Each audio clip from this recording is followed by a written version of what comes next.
Hello, thank you for joining me today, Jedediah Schwartz. As far as I'm aware, you were a worker at the meatpacking industry. Could you please tell me about it?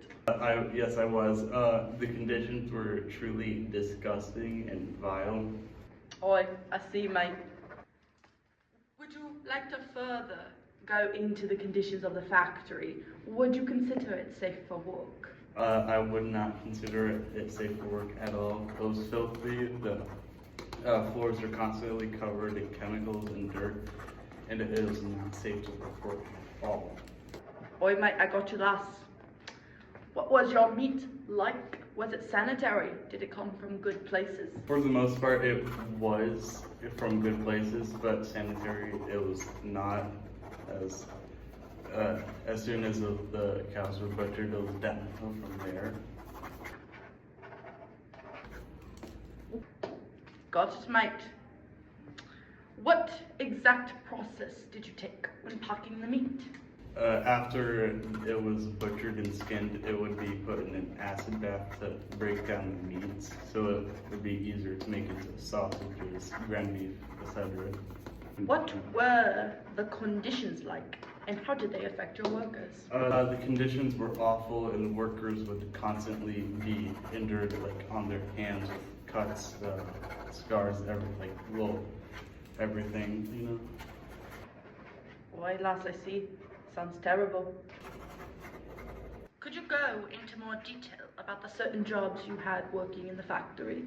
The hoistmen would constantly be ducking for their job, and even outside of company hours, they would constantly be crouching. Why, lass, really does sound like a bummer. What are the dangers of working with acid in your factory? I know you work with acid quite a bit.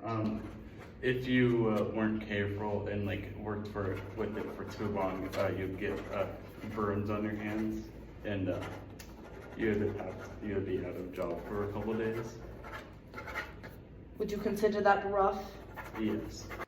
Since we're on the topic of injuries, what is one of the most common workplace injuries you occur? I'd say the most common injuries that I've seen would be hand injuries with cuts, burns, scars. Like the tin makers and butchers always have cut up hands. What does the meat packing industry do when it comes to reusing their supplies? The acid would be reused for breaking down more carcasses of dead cows, and if any bits that fell off, they'll just be thrown in with the next batch.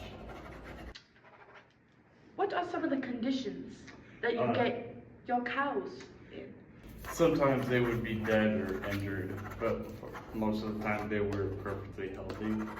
I see. The place you used to work, it seems to be quite familiar with a creek called Oven Creek. Could you please go into detail about that? To be honest, it was used for getting rid of the acid when it was replaced, scrap bits of fat and skin and all that, you know. I didn't know, but I do now. Let's go back to cows for a second. What would you do with cows that weren't suitable for consumption? Some of the workers would be asked to stay later into the night to butcher them and just throw them in with the batch from today. What would happen to dead or deformed animals that entered your factory? Same with the diseased cows. They'd be butchered later at night, and they'd just be thrown in and spread out throughout the different days of meat. So, you're saying you would hide them among your other frozen meat? Yes, we would. Oh, nasty. How would you dispose of old acid, pieces of fat, and any other unnamed materials that entered your factory? It would be thrown into Bubbly Creek, which is the main reason why it is so filthy. Did your company use glycerin or borax in any part of the meat packing process? Yes, it was used to preserve the sausages and ground beef. I know you also sell smoked meat at the factory. How did you make that? To be honest, it was just left in a dry, warm place to make give it that like dried appearance. So you're saying the glycerin and the borax had something to do with the smoked meat? Yes. So it's all a sham? Maybe. Yes.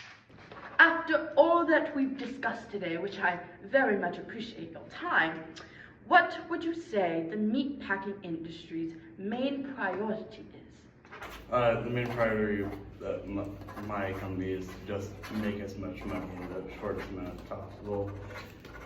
Just not caring for any of their workers, like health, hygiene, and like their well-being. Ah, I see. Very unfortunate. Thank you so much for joining me today. Truly, you've been a big help, Mr. Jebediah Schwartz. Thank you.